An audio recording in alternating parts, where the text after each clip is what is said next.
Hello everyone, welcome to our updated SnS Dagger guide. In this video we'll be tackling some of the changes I made on the build. Now I intend to go about the journey in T1 moving forward. I also included a more in-depth discussion about PvE, PvP, and ZvZ, so stick around for those if you're interested. So, first order of business, we are playing away from decks. I know that I said a lot of stuff about stacking decks, getting that crit, that attack speed, that evasion. It's still pretty good, but the issue with that is that a lot of the dex gear in the game is not realistically achievable unless you're whaling or just very lucky or you're in a very active guild, right? Um, Next is that the evasion meta makes it really hard to make use of crit without stacking perception. And case in point, we're still a tank. We still need to stack strength, especially since we're running daggers and we don't have a lot of sources for HP.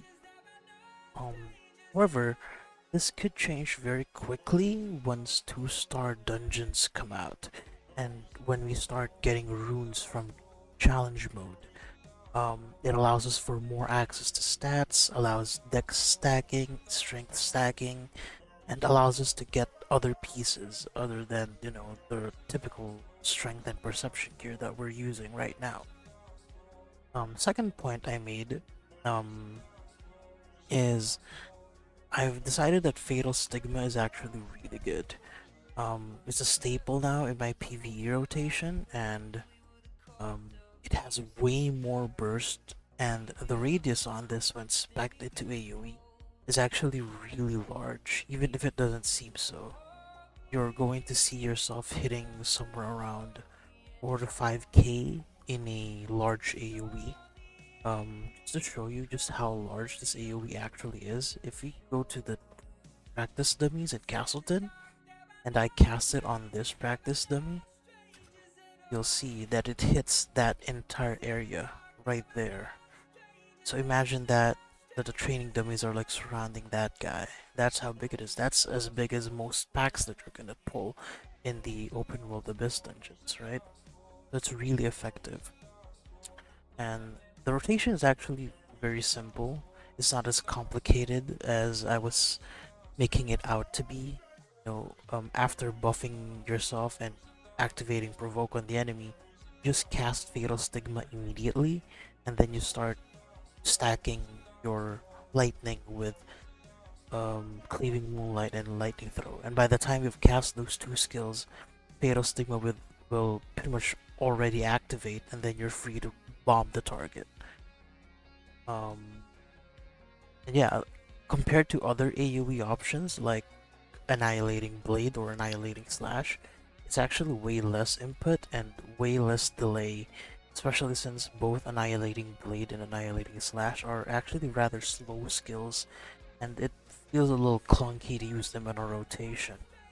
And the third and final benefit of this is you don't have to swap away from this once you're in the boss room or you require single target. It's also good for single target, right? You still want this. It's like this is still your second hardest single target skill. Um, okay. Third point I like to make is that Cleaving Roar is good if you're solo, but it's not a deal breaker. Case in point, if you have points to spare, I do suggest taking Cleaving Roar because lower endurance, even in PvE, equals more crits. And, being Dagger, we have a lot of crit. The reason I'm not taking it for my build right now is because I just value other skills and other specs more, and I think Provoke is a must if you're tanking. You can't afford not to have it, so I'd rather just stick to Provoke. Like, it's nice, but it's not a deal breaker, right? Next, you'll notice on my build I'm running Shield Strike aggro. I think it's still not necessary, but it's there simply because there's no other skill to get with the amount of points I have. It can be useful for certain situations. For example, if a mob is tagged after your buffs run out, like your chain lightning chains, you can tag it completely from range if you have it spec'd. So for example, if this mob right here was tagged by your allies but your buffs run out and it's hard to reach it, if I do shield strike, I'll hit that mob, and with the increased aggro generation, even if they've been hitting that mob for a while, you'll still be able to tag it and grab the aggro with this spec. So it's still useful for that regard, but in most cases, if you're running with a competent party, you don't really need this, honestly. Um, Number 5, for Abyss dungeons, you can grab wider range and tactical rush, very helpful. I'm not running that right now, but I do plan to swap it when I'm doing solo runs. Maybe drop increased aggro here, and maybe the additional hit on lightning throw to get points to get that. Two reasons you want that is it allows you to push bigger packs. You know, being able to manage your packs is very important if you're soloing Abyss dungeons. And the other big deal is wall stuns are extremely important in Abyss dungeons. Not only does it deal a lot of damage, it saves you a lot of HP. And more importantly, it allows you to sync the Fury attack timers on the enemies, which allows you to block more, get more HP back, and get more mana back. So that, let's move on to the quest logs. So this is the updated quest logs that I made for you guys, so you can follow through the changes that I made with the build. As you can see, we moved like away from dexterity completely in the final build, and we're focusing more on strength and perception. Even in PVE, I think this is still the play. You'll still be able to stack a lot of range and magic evasion with this build, even without stacking dexterity, and though your attack speed is very low, you'll make up for it by just having so much more minimum and maximum damage from the strength and perception stats, right? First point with this build is that heroic code of resistance is just so valuable, and it's so easy to get. It's like one of the easiest helms to farm. It's super cheap if you even want to buy it. It provides two stats we value a lot: hit and crit. So hit is very important in PvP. It's still very good in PvE. Sometimes you will miss. This mitigates a lot of that, and you know, not missing is just free damage. And crit is just nice. Daggers love stacking crit, and getting a lot of crit is just very incentivized with this build. Next is 2-piece wolf set is very important for one big reason. It's because of the bonus damage stat that you can find on this item. As you know from the skill rotation guide I made, the build revolves around multiple instances of hits on the target, and how bonus damage works in this game is that it adds a flat damage value on each instance of damage. So more hits equals more value. So you can just imagine how this synergizes with Agony plus the Lightning combo, right? It's just so much free damage. Plus they give a lot of magic evasion, damage reduction on the pants, which we really want as a tank. Third is Primal King is better than Sorodoma for the same reason, right? Again, we're moving away from Dex, so Sorodoma is not really needed. This also provides bonus damage, which is the same deal with the wolf set. We like bonus damage. It's incentivized a lot in the build, and while we are missing the ranged evasion from the Sorodoma bracers, it's not that big of a deal because we can stack a lot more anyway. We value the perception and the bonus damage from this a lot. Next is this ring. So this ring doesn't seem very good in hindsight, but this is the only ring we can get right now, which allows us to hit both 60 breakpoints without Belt of Bloodlust, because Belt of Bloodlust is way too expensive. That's why we're running this straight up. And fifth point is that we're using Darkslayer daggers in this, but like Korea's, the red daggers are still BIS because they have the most damage. But it's like a 55-45 split between them. Dark Slayers do have some benefit. By changing the stat allocation here, you can reasonably get 70 strength with Dark Slayers, and getting 70 strength is very good in solo abyss. It makes you almost unkillable with 70 strength, right? And you don't need that much perception anyway for PvE, so it's good to do that. But Lex still has more DPS. The issue with it is that if you go to this build, you need Belt of Bloodlust to hit both breakpoints. And that doesn't seem like a big deal, but Licorice doesn't have an HP bonus. So the fact that you're not hitting that plus 900 health by getting the 60 strength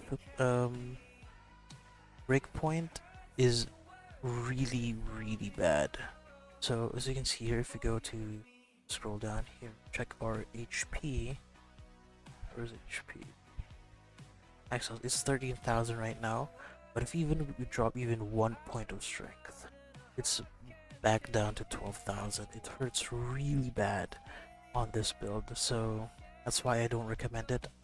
I almost want to say that I don't recommend going Licorious if you don't have Belt of Bloodlust. That's how much I value these Dark Slayers. As you can see, I have almost 16k HP this setup.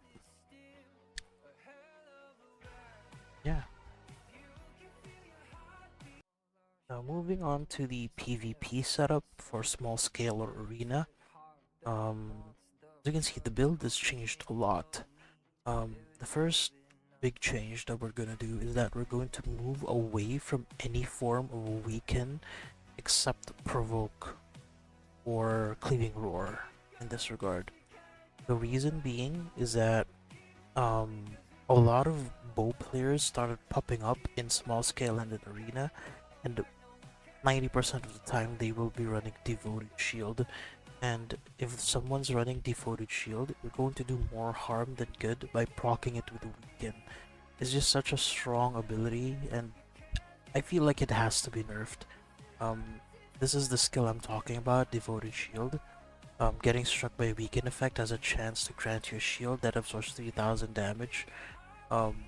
This is so strong, and it makes a bow player so tanky for no reason. But I don't know. Let me know your thoughts in the comments. How you think NCSoft should handle that. So, but we are keeping provoke solely because we can utilize it with ankle strike to do some messed up amount of damage. But again, we have to be careful on using it on a bow player. But staff daggers, GS daggers, all that, tanks, they will not expect the amount of damage that you will do with these two abilities in conjunction, and we'll talk about that later when we talk about ankle strike. So second point is that I've swapped to a more raw damage and more CC oriented build by going Desperate Clash and ankle strike and chain hook. We're going to play more like a disruptor more than this like burst assassin, right? With lightning. Brutal Incision, even without any specs, is just too good. It deals so much execute damage, and a lot of people don't expect you to suddenly deal like 3k damage to them when they're low as a tank, so it's really helpful. And you're still one of the most mobile classes in Arena, so it's really easy for you to reach those targets that are running away from the group, right? Trying to recuperate that HP and hit them with a Brutal Incision. So third point, Immortal Pride for Arena, and then Stalwart Bastion for small scale. So reason being that Stalwart Bastion is just so good to counter crossbow players. It just reduces so much of their like bomb potential. Then Immortal Pride, I think, is just too good in Arena because being able to sustain yourself while also can be able to be used as a defensive skill is just too valuable, I think. Fourth point, Shield Strike. still OP. It's still like one of your strongest abilities, and you still want the AoE on this because, you know, hitting targets, reducing their hit chance is just too strong. Ankle strike. So we're gonna talk about ankle strike now. I realized that this skill is really strong. It's a good damage for a CC ability, and it allows you to prone targets. It's basically a second prone from Desperate Clash, right? And prone is, like, without a doubt, the strongest CC we have in the game right now. The other reason is that the offhand activation spec on Ankle Strike actually goes kinda crazy, because it allows us to have this insane burst window after we Shadow Strike on the target. We can taunt them, and then we can Provoking Roar them or Cleaving Roar them, Ankle Strike them, and then do Cleaving Moonlight. And the amount of damage that you do with that combo is absurd, honestly. But you do want to, yeah, just be careful when doing this, because you might, like, face against like a bow player, you might activate Devoted Shield. And so yeah, Cleaving Roar is good. I stand corrected. I think I shat on this ability too much.